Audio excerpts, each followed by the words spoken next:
Captain Lisa Stone walked across the bridge of the U.S. Valiant. The ship moved through space on its usual patrol route. Everything looked normal. Stars shined in the darkness ahead. The crew worked at their stations without worry.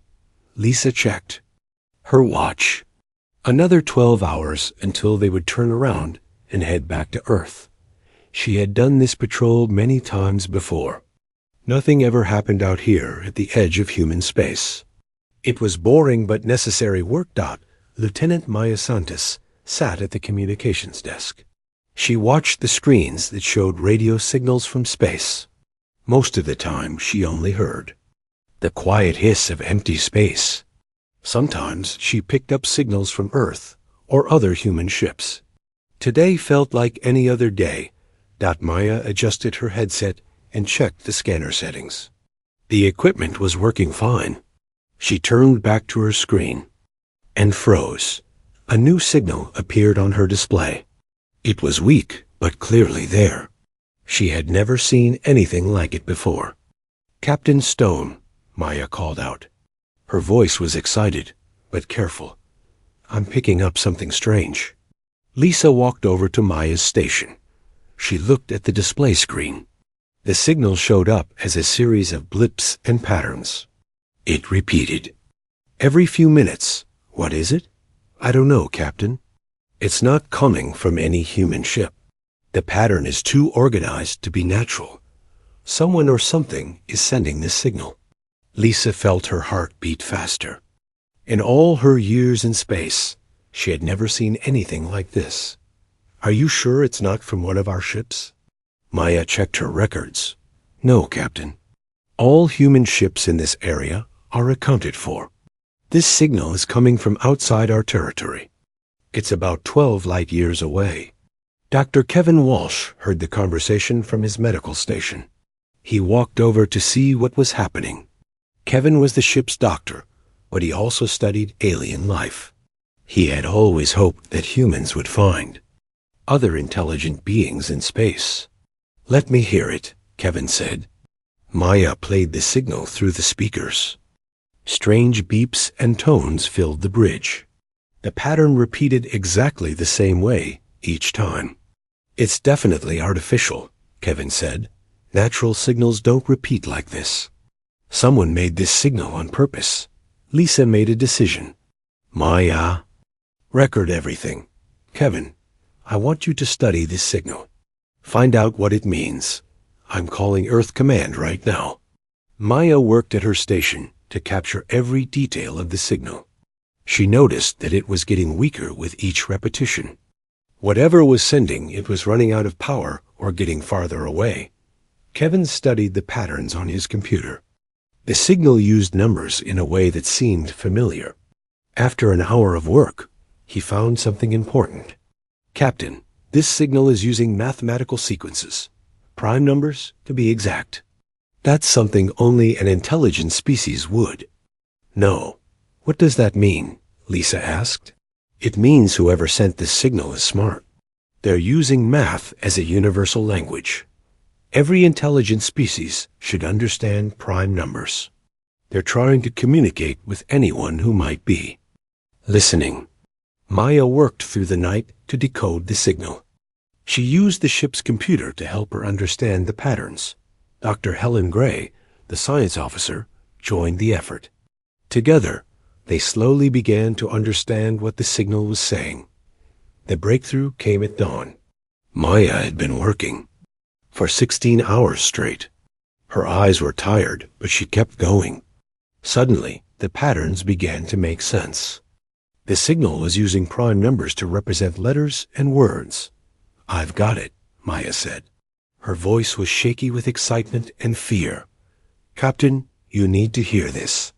Lisa rushed to Maya's station. Other crew members gathered around to listen. Maya played the translated message through the speakers. The computer voice was cold and mechanical, but the words sent chills through everyone on the bridge. "Harvesters approaching. Population 847 million. Request immediate assistance. Coordinates follow. We are dying." The bridge fell silent. Everyone stared at each other in shock. They had found intelligent alien life, but the aliens were in terrible danger. "Play it again," Lisa said quietly. Maya played the message a second time. The words were clear. An alien civilization with 847 million people was under attack. They were asking for help from anyone who could hear their signal. Kevin studied the coordinates that came with the message. "Captain, these coordinates point to a star system about 12 light years from here. Our ships can reach it in about 10 days. Lisa felt the weight of the decision on her shoulders. This was first contact with alien life. It was also a rescue mission that could save millions of lives. But it could also be dangerous for her crew. "Maya, send this message to Earth Command. Immediately. Top priority. Kevin, I want everything you can find out about that star system. Helen, prepare the ship for a course change." "Captain," Maya said, "the signal is getting weaker. I don't think they have much time left." Lisa looked at the star charts on the main screen. 12 light years was not far in space terms, but it might as well be across the galaxy if they were too late. The message to Earth Command went out within minutes. Lisa included all the data they had collected. She also included her recommendation to send help immediately. While they waited for Earth's response, the crew of the Valiant continued studying the alien signal. Kevin found that the signal contained more information than just the distress call. There were details about the aliens themselves and their attackers. "Captain, I'm learning more about these aliens," Kevin said. "They call themselves the Zelani. They're an aquatic species, meaning they live in water. Their planet is mostly ocean. What about their attackers?" Lisa asked. "The Zelani call them harvesters. According to this data, the harvesters travel from system to system. They take resources and destroy civilizations. The Zelani have been fighting them for 6 months, but they're losing badly." Maya monitored the signal constantly. Each time it repeated, it was a little weaker. "Captain, I estimate they have maybe 2 or 3 days before their transmitter fails completely." Lisa paced the bridge. Every minute they waited was another minute the Zelani were dying. She had to make a choice. Wait for orders from Earth, or start moving toward the alien system now. The decision came when Maya received an incoming message from Earth Command. Admiral Jake Morrison himself was on the transmission. His face appeared on the main screen. "Captain Stone, we have received your report. This is the most important discovery in human history. We're assembling a fleet, right? Now, you are ordered to proceed to the Zelani system immediately. Scout the situation and prepare for our arrival." Lisa felt relief wash over her. Earth was taking action. "Understood, Admiral. When will the fleet arrive?" "We'll be there in 7 days, Captain. Do whatever you can to help those aliens until we arrive. And Captain, good work. You may have just changed the course of human history." The transmission ended. Lisa turned to her crew. Everyone was looking at her with determination and fear in their eyes. They were about to make first contact with an alien species under the worst possible circumstances. "Helm, set course for the Zelani system. Maximum speed. We have aliens too. Save."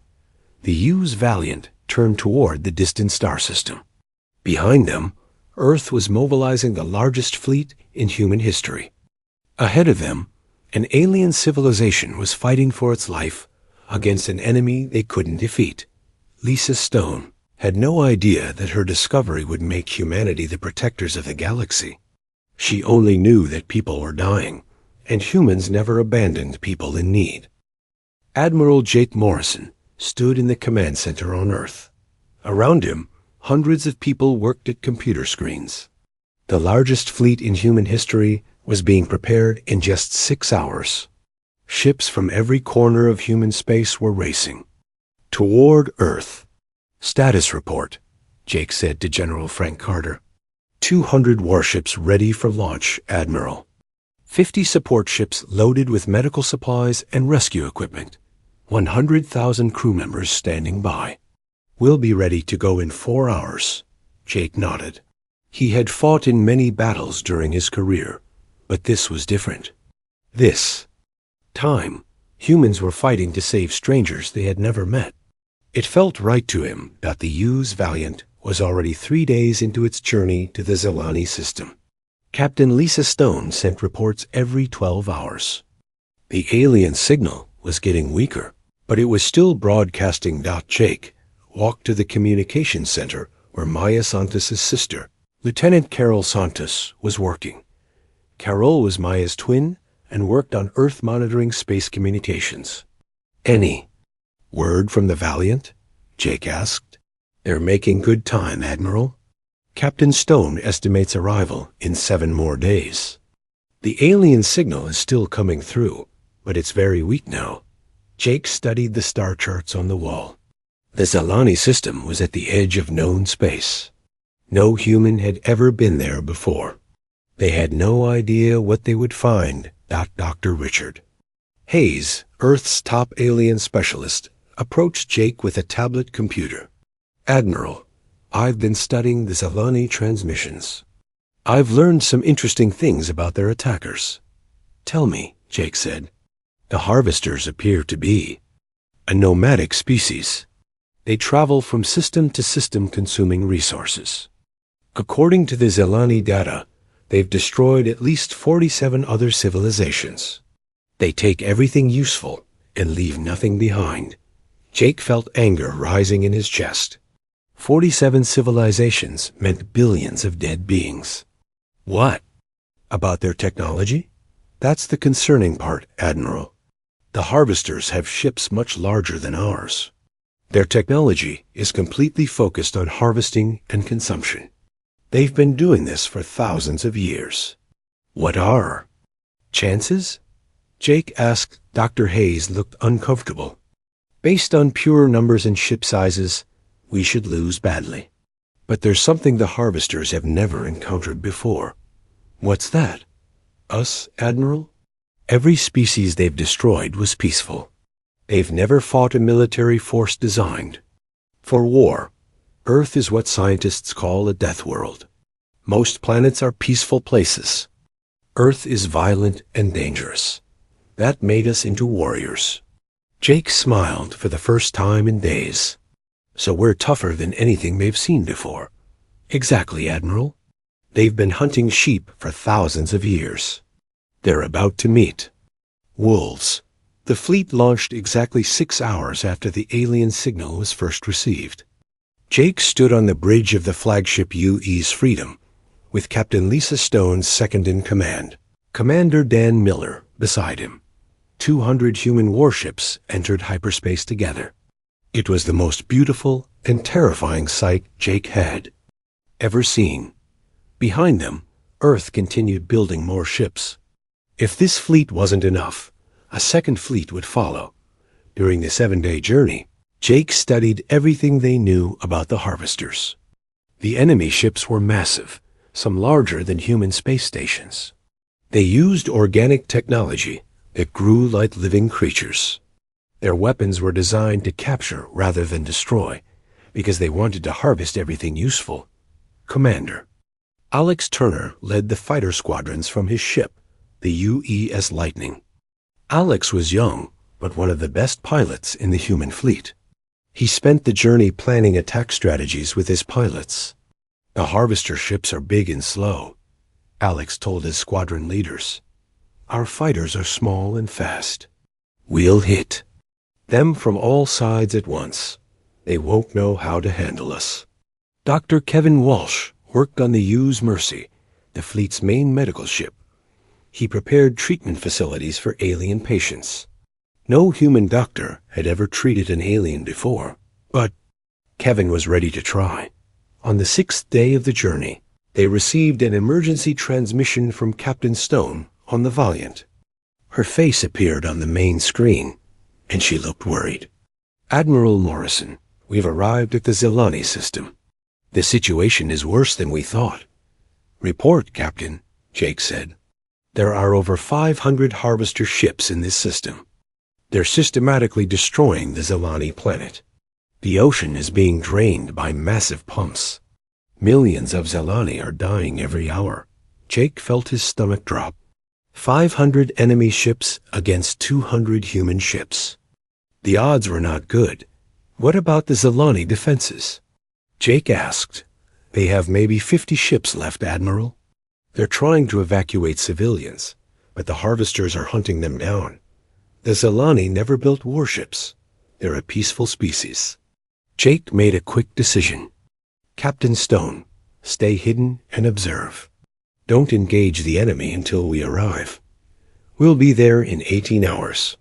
Understood, Admiral. But, sir, at the current rate of destruction, there might not be many Zelani left when you get here. The transmission ended. Jake turned to his command staff. Everyone looked grim. Options? Jake asked. Commander Paul Brooks, the fleet engineer, spoke first. We could try to arrive faster, but that would use up most of our fuel. We'd have no way to retreat if things go badly. Retreat isn't an option, Jake said firmly. Those aliens asked for help. We're going to help them. Dr. Helen Gray, the fleet's science officer, had been studying the harvester technology. Admiral, I think I've found something important. The harvester ships are vulnerable to electromagnetic interference. Our weapons naturally produce those frequencies. Explain, Jake said. Their organic technology is like a living nervous system. Hit it with the right frequency, and the whole ship shuts down. We might be able to disable their larger ships instead of having to destroy them. Alex Turner's voice came over the communication system. Admiral, my pilots are ready. We've been practicing attack patterns for 6 days. Just point us at the enemy. Jake looked around the command center. Every person there was ready to risk their life for aliens they had never met. It was the most human thing he could imagine. All ships prepare for battle. We drop out of hyperspace in 17 hours. The Zelani have been fighting alone for 6 months. It's time to show them what humans do when innocent people are in danger. The fleet continued through hyperspace toward the Zelani system. Behind them, Earth monitored their progress. Ahead of them, an ancient enemy was about to discover that the galaxy had changed. The age of easy victims was overdot in the cargo holds. Of the human ships, Marines checked their weapons. In the fighter bays, pilots ran final checks on their craft. In the medical bays, doctors prepared for casualties.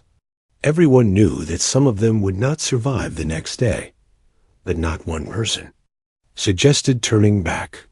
The Zelani had asked for help, and humans had never abandoned people in need. They weren't about to start now. Admiral Morrison stood on the bridge of the Freedom and watched the stars stream past. In a few hours, they would either save an entire alien civilization or die trying.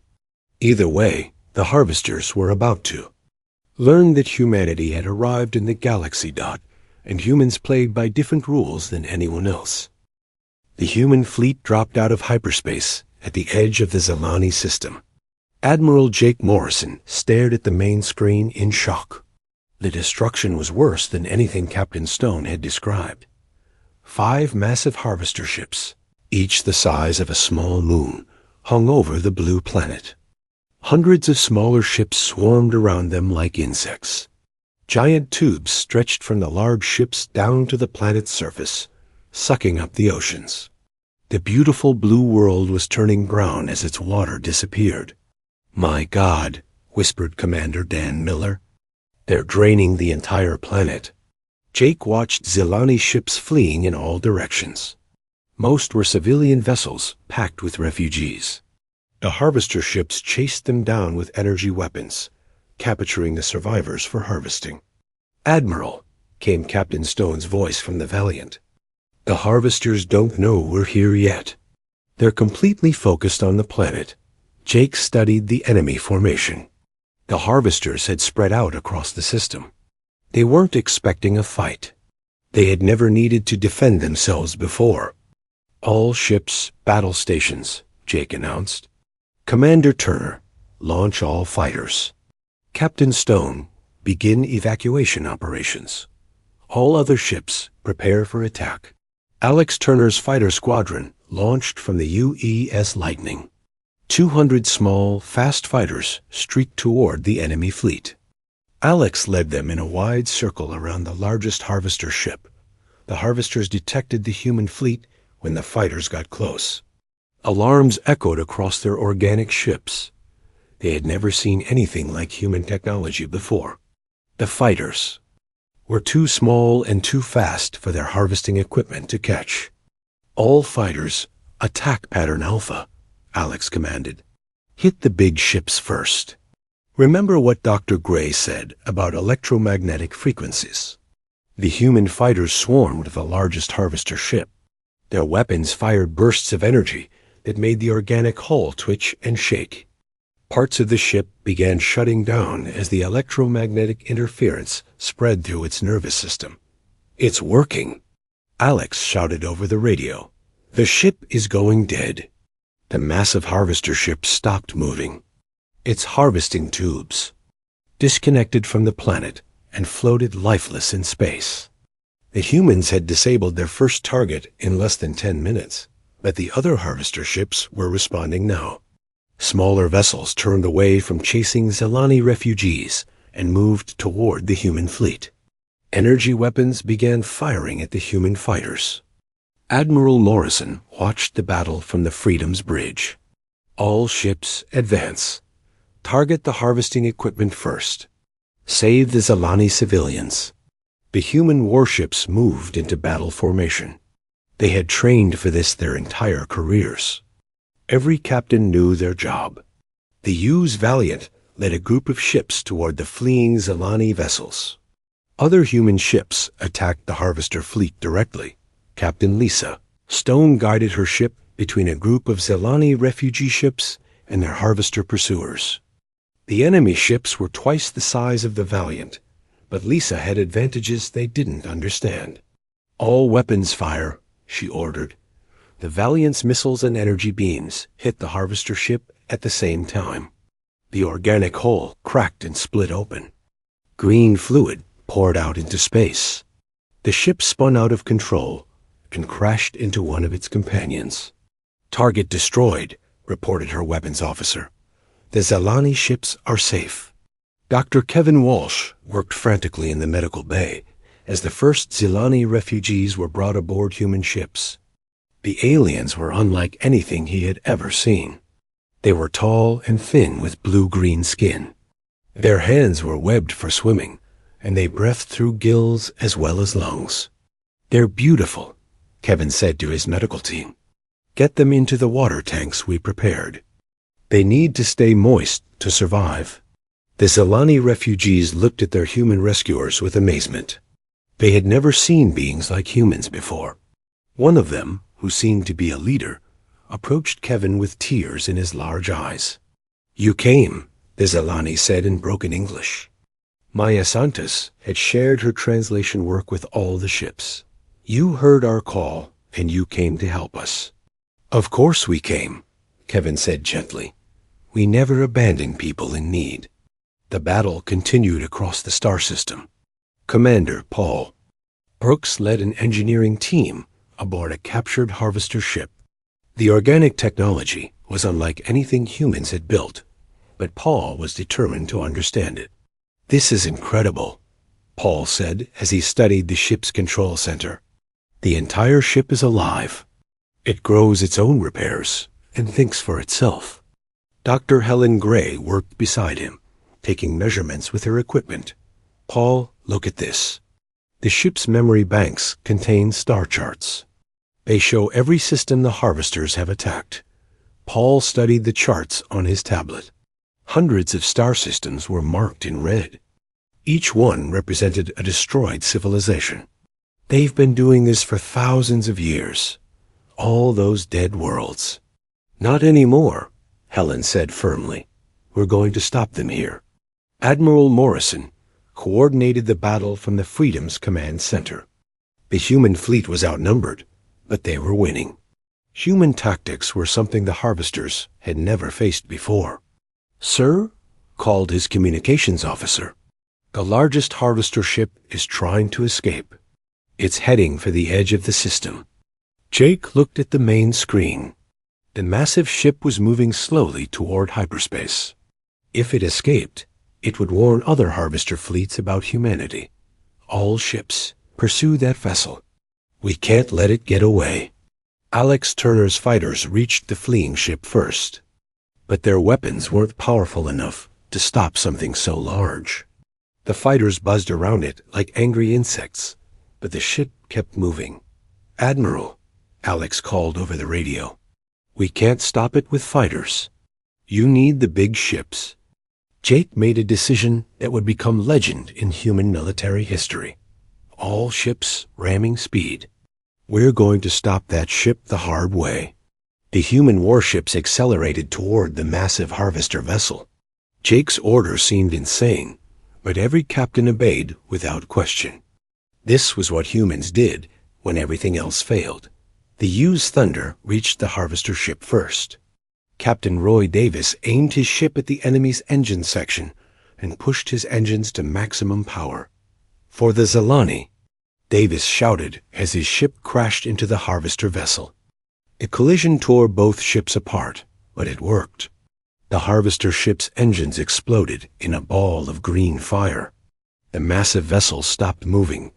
Dead in space, but other human ships followed Davis's example. They rammed harvester vessels across the system.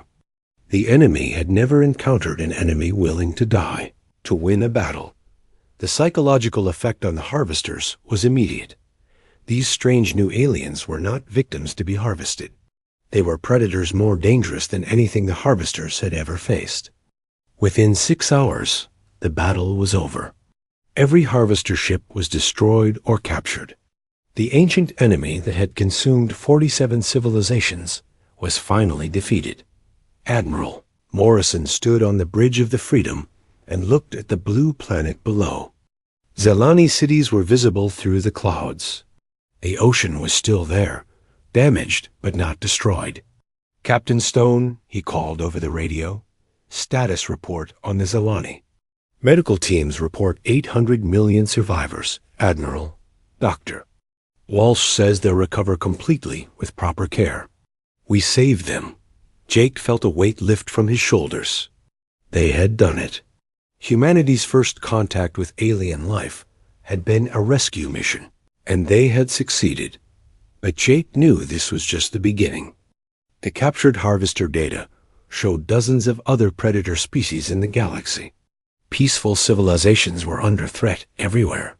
"All ships, prepare for extended operations," Jake announced. "We're not going home yet. There are more people out there who need our help." The human fleet took up patrol positions around the Zelani system. From now on, this world would be protected, and humanity would make sure that no other civilization would face the harvesters alone. 3 months had passed since the battle for Zelani Prime. Admiral Jake Morrison stood on the observation deck of the new Earth Defense Station orbiting the blue planet. Below him, Zelani cities were growing again. The ocean sparkled in the sunlight. Fully restored Captain Lisa Stone approached with a data tablet in her hands. She looked tired but happy. "Admiral, the latest reports from across the sector. 12 more species have requested our protection. Word is spreading fast." Jake took the tablet and read the reports. In just 3 months, humanity had made contact with dozens of alien civilizations.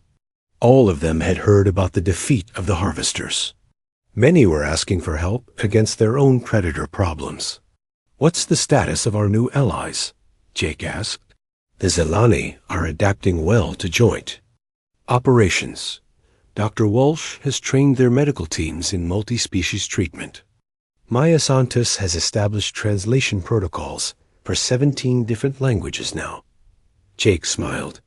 Maya had become Earth's most important diplomat without even trying. Her gift for languages had made her the bridge between humanity and the young. Galaxy. Dr. Kevin Walsh walked into the observation deck carrying a small Zilani child. The young alien was playing with a human toy, laughing in a way that sounded like water bubbling. Kevin had become like a grandfather to many of the Zilani. "Refugees, how are they adapting?" Jake asked. "Better than we hoped," Kevin said. "The Zilani are amazing learners. They've already started building underwater cities using human engineering techniques. Their technology combined with our construction methods is creating things neither species could build alone." The child in Kevin's arms looked up at Admiral Morrison with large, curious eyes. She said something in the Zilani language that sounded like singing. "What did she say?" Jake asked. Kevin smiled.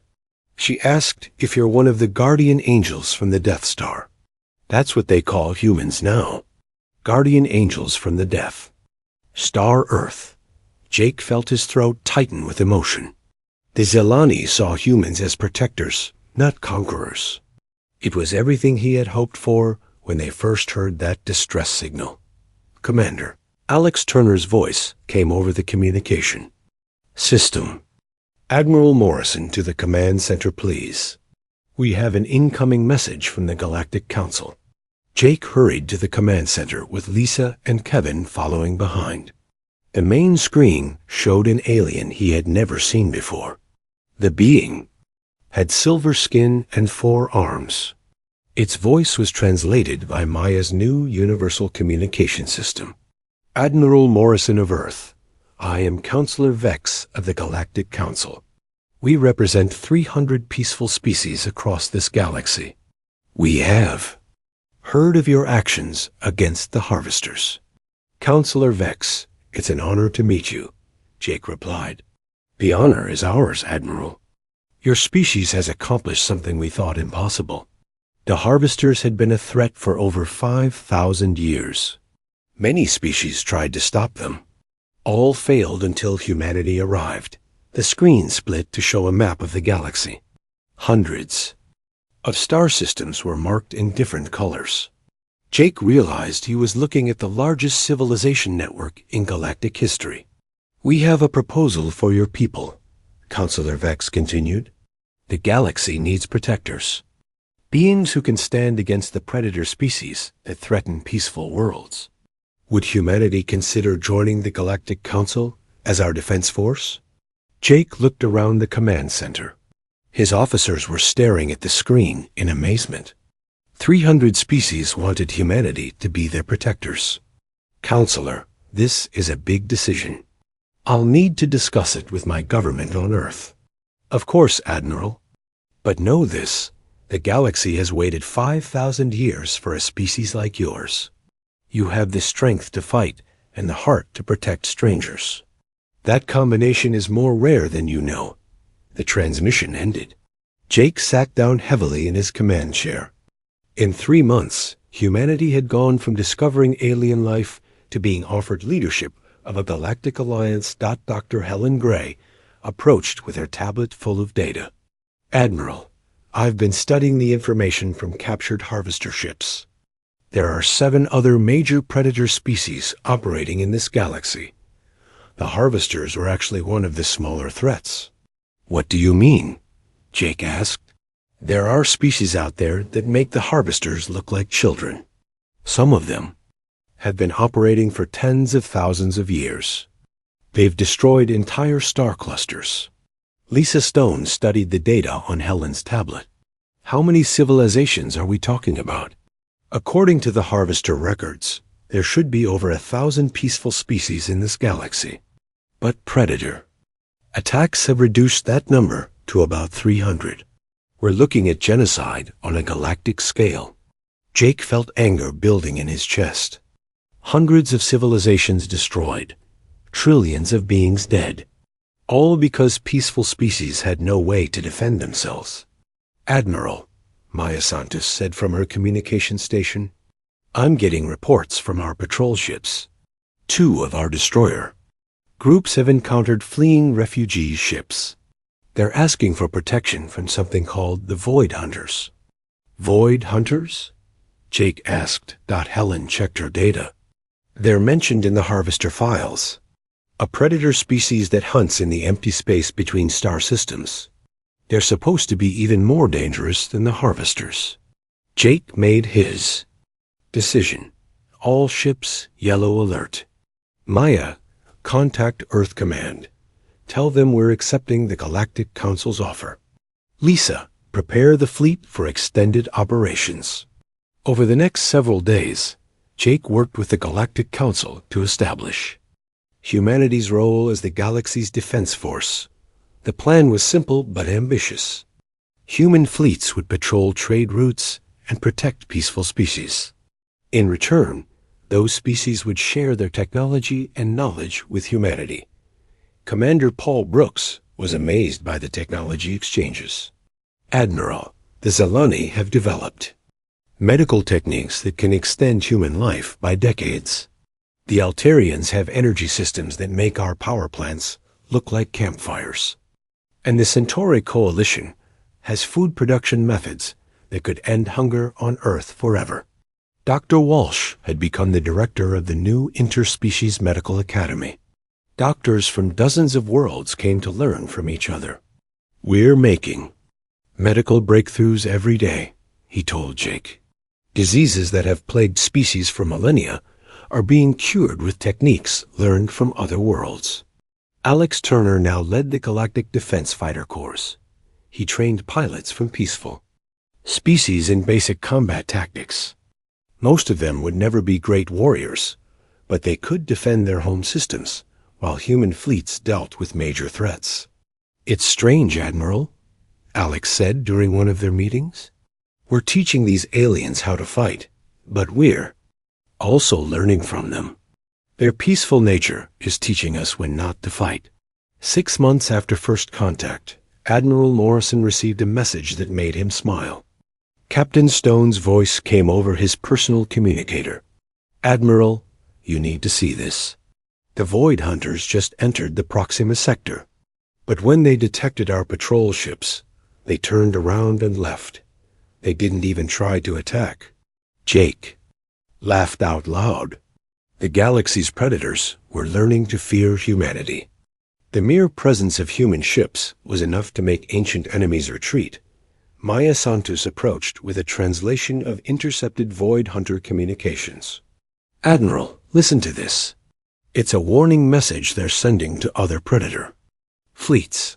The computer played the translation in a mechanical voice. Avoid systems with Deathworlder ships. The Guardian species from Sol 3 has claimed this territory. They fight to protect strangers. They do not negotiate. They do not retreat. Seek easier prey elsewhere. Jake stood on the observation deck of the defense station and looked out at the stars. Human ships patrolled every major trade route in the sector. Alien children played safely on worlds that had lived in fear for generations. Peaceful species were sharing knowledge and building a better galaxy together. The irony wasn't lost on him. Humanity, the most warlike species in the galaxy, had become its greatest force for peace. The same aggressive instincts that made humans effective predators now made them perfect protectors. A message came through from Earth. President Carter's face appeared on the communication screen. Admiral Morrison, I have news from home. The Senate has unanimously approved the Galactic Defense Treaty. Humanity officially accepts the role of protector for all peaceful species in the galaxy. Jake saluted. Thank you, Mr. President. We won't let them down. As Jake ended the call, he thought about that first distress signal from the Zalani. One call for help had changed everything. It had turned humanity from an isolated species into the guardians of galactic civilization. The message was spreading across the galaxy in hundreds of languages. Touch one, face all. Harm the innocent, face the Deathworlders from Earth. And in the vast darkness of space, predator species learned to fear a simple truth. The age of easy prey was over. The Guardians were watching.